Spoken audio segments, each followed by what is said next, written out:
Can you hear me?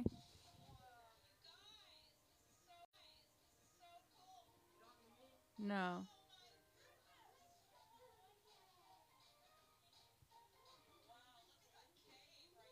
You can't hear me? TikTok said that I didn't have audio. Okay. Perfect. Hi, Giselle. Thank you for being here and thank you for being patient. I know I'm late a lot. Perfect. Hi, Giselle. Thank you for being here and thank you for being patient. I know I'm late a lot, guys. I have two toddlers and an 11-year-old. Something just happened. I don't know. Hold on. They like disconnected me. It sounded like my phone was ringing or my computer was ringing or something. That was weird.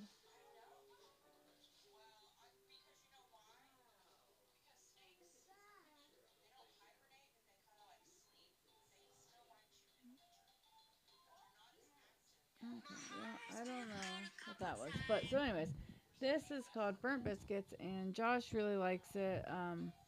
I chose to read this first because I like what it talks about in the passage, and I'll talk about it afterwards, but like what the passage talks about is different from like me and my experience and what I actually did. So I am curious to see what other people have to say about it. I love Josh. I love all of his writings. I support him 110%, and I support this passage as well. I just took a different route, and so I'm just curious to see everybody's take on the specifics of it. So it's called Burnt Biscuits by the Dopeless Fiend.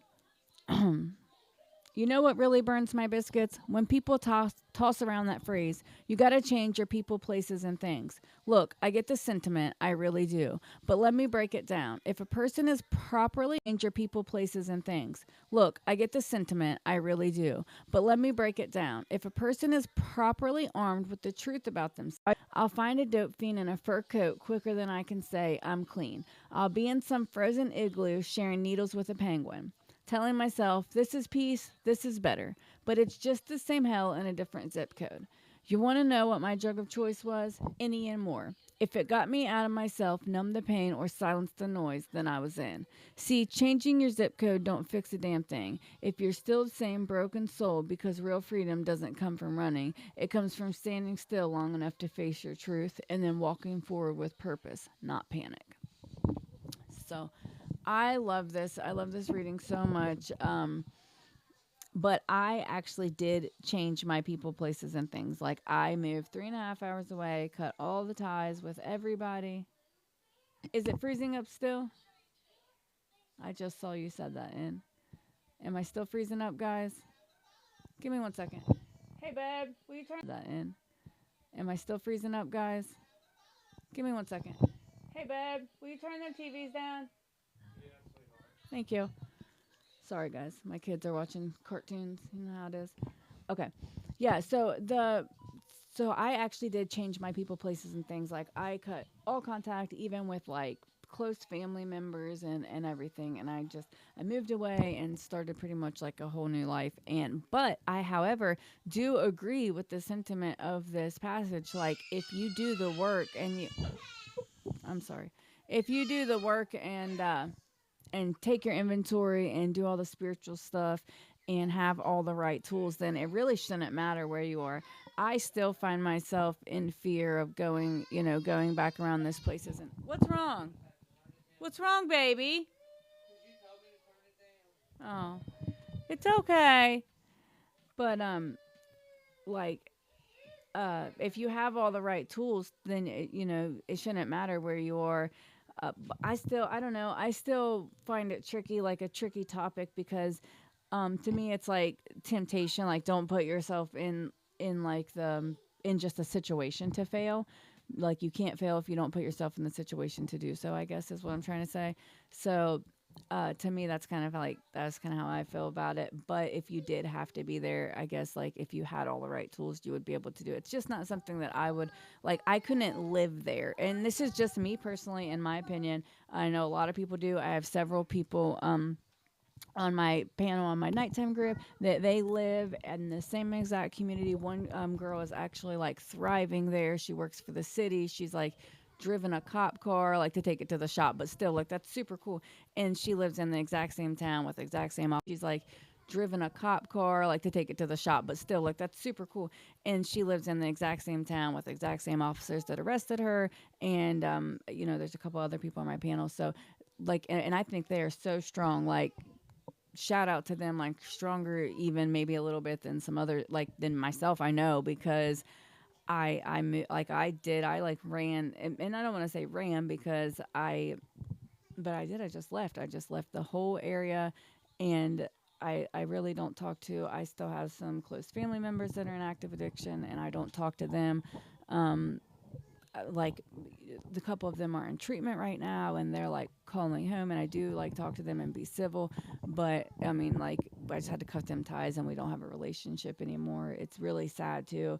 It took people like, away from my children and things like that, or that my children could potentially have known and had a relationship with. But I have to set those boundaries to protect my children also, because they've never seen that life. Especially my two younger ones have never even had like a smidgen of, of the life at all. So I'm not going to allow people. Yeah, my phone is like, my TikTok is ringing again. I don't know why it's doing that. Um, yeah, cut out everyone. That's I did too. Like I had to, and like it's really sad. Yeah, it start ringing again. I don't know why it's doing that. Um, but if it keeps doing it, like I'll disconnect and come back. I don't know what I was saying. Oh, like so it was really sad because like my children lost like the opportunity to have relationships with family members, but I have to set those boundaries for my kids. Like I can't allow them to be around those types of things just so they can have a relationship with people that wouldn't be good for them anyways in the moment. But it's tough. It's a tough decision to make. And hold on, let me turn on my sound. I don't want to wear the headphones. They're hurting my head. I had such a terrible migraine last night. Hold on, let me turn on my sound. I don't want to wear the headphones. They're hurting my head. I had such a terrible migraine last night, and I don't want to repeat that. So, okay. But so that's what that meant to me, and that's why I was just kind of curious to see what other people thought about that, about if you have to change your people, places, and things or not. And I think it's different for everybody. Absolutely, I think the entire recovery journey is different for everybody. I was just curious because I love this passage and I completely agree with it. But I did run and after reading this, it kind of became clear to me that that's what I did. Like, and again, I kind of feel like it's a temptation thing. Like, I wouldn't want to put myself in the same streets that I used in every day, but also I wouldn't have like it would probably be different if I had like a good sober support. Like if I was in those same streets with other good sober people, it might be different. But for me, like going back to the same streets would mean going back and being around my family, and sometimes that's not always a good thing for my just for my sobriety and my personal well-being, and not only my family but other close friends where I don't know, just where I grew up and stuff. I feel like people would just flaw. I don't know. To me, it's a temptation thing. So the next one I have. Oh, hold on. Let me share this live out. I have not even shared this out at all. Hi, Bill. Thank you for being here. Hi, Mac T. I'm going to share out my live, everybody. Just give me a second. And for anybody who doesn't know, I know there's only 2 people in here right now, but I'm going to go ahead and say that the book we're reading out of is called The Flip Side, Different Sides of the Same Coin by the Dopeless Fiend. It's a recovery. It's a recovery testimonies, and he wraps up little scripture and like he connects step work in as well. It's really amazing book. And I love the passages. They're so powerful. Hi, Alma. Give me a minute, guys. I'm going to share the live out. I didn't do it when I first came in. I just wasn't thinking, I guess.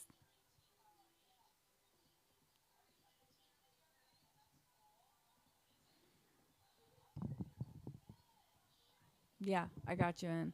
Because the other name, they're both like really long titles that are confused. Like, actually, that's a funny story. When I had the author is a friend of mine. The author of these books is a friend of mine, and you know him obviously. He's a friend of yours as well in the groups. But when he came on my podcast, he was a guest on. I have an actual podcast, and when he came on the podcast, I put the title of his book was like wrong. Like I kept saying the flip side of the coin, and then in all the posts that I did, and even when I published the podcast episode, like when I initially published it and it went live on the podcasting platforms, it was titled incorrectly. And very politely like just sent me a message and say, hey, the title of my book is it's called The Flip Side of the Coin. No, the flip side, different sides of the same coin. And I was like, oh, and then I went back and corrected it, like in all the stuff. Yeah. Like, of course, that's me. Anybody who knows me, like, I'm a complete scatterbrain. And at any time I have, kids crying and screaming and climbing on my head and needing something. So I guess and then just in my brain, like the flip side of the coin, that's where my head went. And like I typed up, like I said, I had made posts and published the episode with the description and all the stuff, put a link to his book and everything, and still never even caught my mistake. But he was really cool about it, and we joke about it today, so it's funny.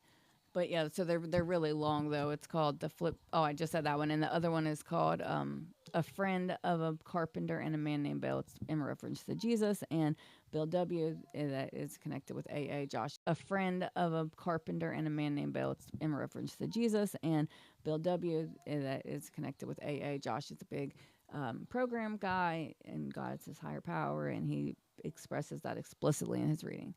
So the next one that I have is called Scared.